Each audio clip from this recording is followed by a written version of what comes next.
Bricks and Minifigs is your one-stop shop for all things Lego. Hit the link below to find a store near you. Paul Hetherington, paulhetheringtonartist.com on the old interweb.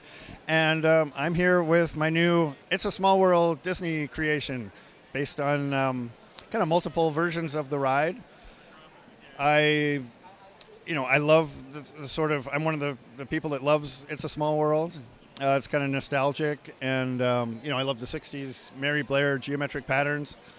So the inspiration for this was to try and present both the inside of the ride and the outside facade of the ride.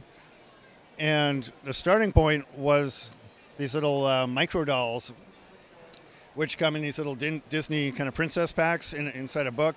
And as soon as I saw them a couple years ago when they first came out, in my mind they were like, oh, it's a Small World starter pack.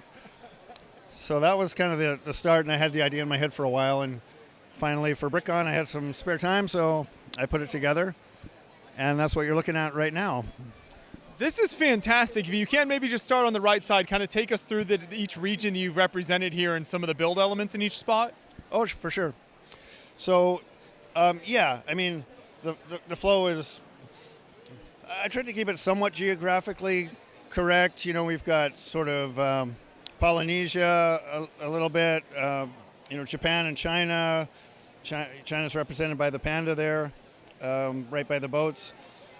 And then it goes into India. We've got Greece, Spain there with the horse. Then, of course, Venice, Italy with the boat and the gondola and the Rialto Bridge, I believe. And, of course, the Eiffel Tower. And it's red, white, and blue because that's the color of the French flag. And then we get into Holland, the Netherlands with the windmills. Denmark with the soldiers. And then I was born in England, so there's a big English section there with the Tower Bridge, I believe, and the Big Ben. And then we get into the wee little Ireland over there with the pot of gold and the rainbow there.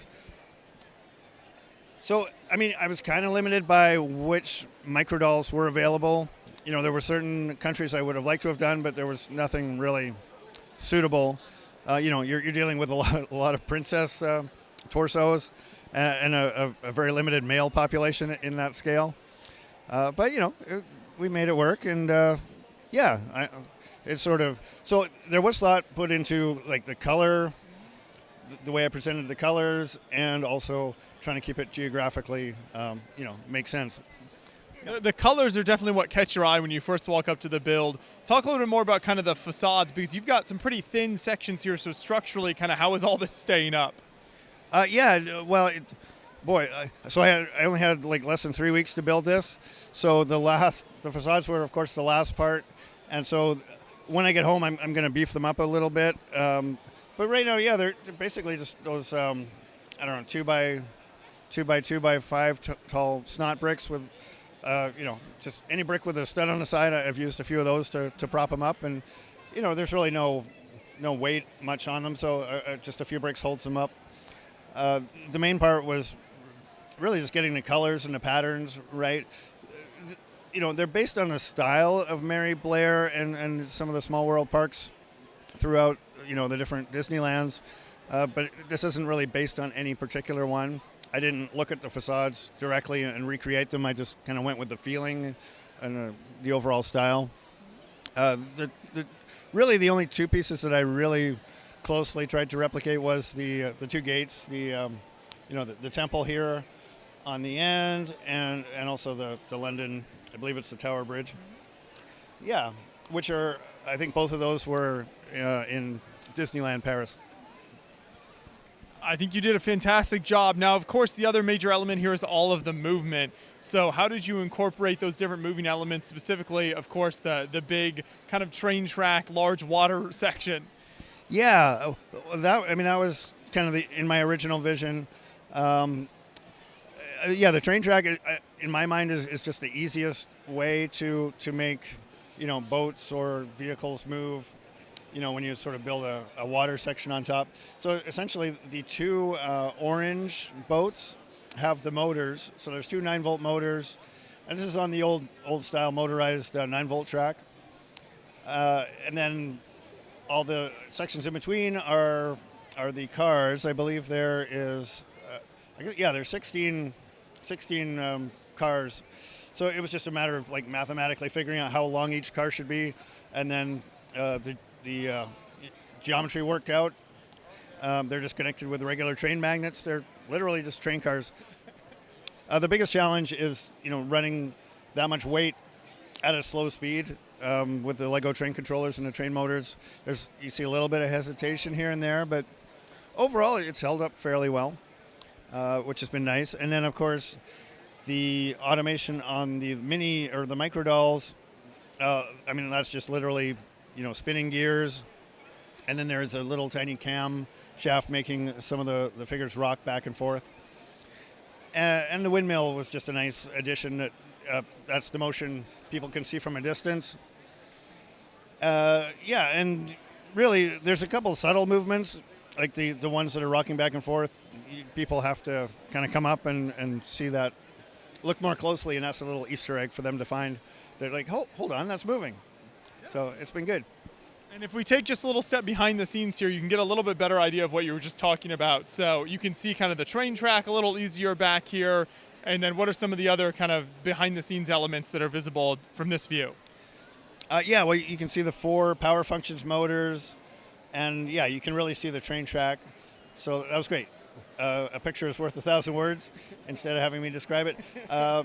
You got that. And then of course I've geared down the motors. Just so that I can, have them. You really need those figures to move slowly and not be whipping back and forth.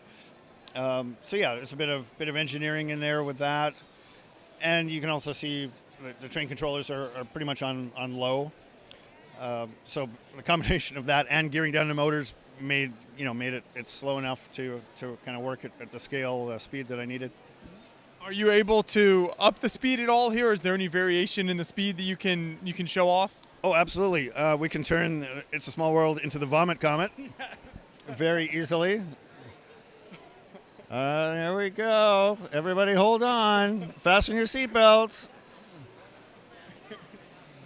Keep arms inside the ride at all times here, folks. Yeah, the only person loving this is Emmett. Because at this speed you probably can't see it, but Lord Business, Emmett, Wild Style, and Mickey Mouse, Minnie Mouse, they're all riding the rides. So, okay, we now return you to your regularly scheduled programming. I love that. How did you decide on kind of the design of the boats themselves and those minifigures that you put inside there? Just trying to replicate the boats. Each boat has a slightly different, or each ride in the different parks has a slightly different boat. I just came up with a kind of snot-based design that wasn't too heavy, and then just whatever, because it was such a tight schedule, whatever random minifigures I had lying around. Okay. I did know I wanted to put in Mickey and Minnie. Especially being the 100th anniversary of Disney, it just seemed like I really wanted to try and pump out at least one Disney build this year. Very nice. And you're no stranger to movement or color with your builds, so I think this really leans into your strengths really nicely, which is super cool. Do you have any plans or ideas for other Disney rides like this maybe in the future? I would love to. Nothing specific. This one was really on my bucket list, mainly because of that vision I had probably in Walmart looking at the micro dolls. I'm like, it's a small world. I would never say no. The reaction hopefully to this has been good. The song, it turns out, is really quite polarizing. Some people love it. Some people do not love it. I have been told to turn it down several times by some of the attendees, which is kind of fun. Because you have a little speaker next to the build, so you've been playing a couple versions of the song, right? Correct, yes. I have 8 different versions. Okay. I have a heavy metal version, a jazz version, like a kids version, easy listening version.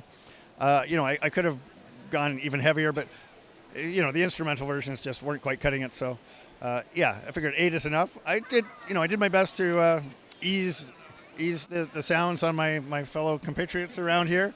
But, overall, it's been received very, very well. and people are loving the motion and the colors and then nostalgia. And you showed that you could kind of change the speed up a bit. What's the longest time period you've had this running at the show? Has this been just going continuously during the public hours, or do you have to give it a break sometimes? Pretty much.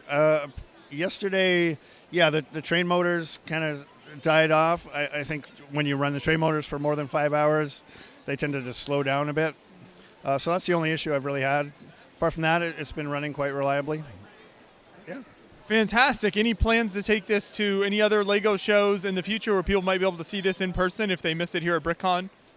Yeah, well, hopefully. I mean, I'd love for it to go to Brick Universe and show it off there. Yeah, it all depends. You know, what if I fly in and to Brick World, I always have to fly in, so that's a bit tougher. But yes, the answer is yes. Okay. I would like to show it off more. Perfect. Thanks so much for taking us through the layout here, and thanks for putting in all the work to bring this out to BrickCon. I appreciate it. Oh, thank you so much. I appreciate you guys taking the time to interview me.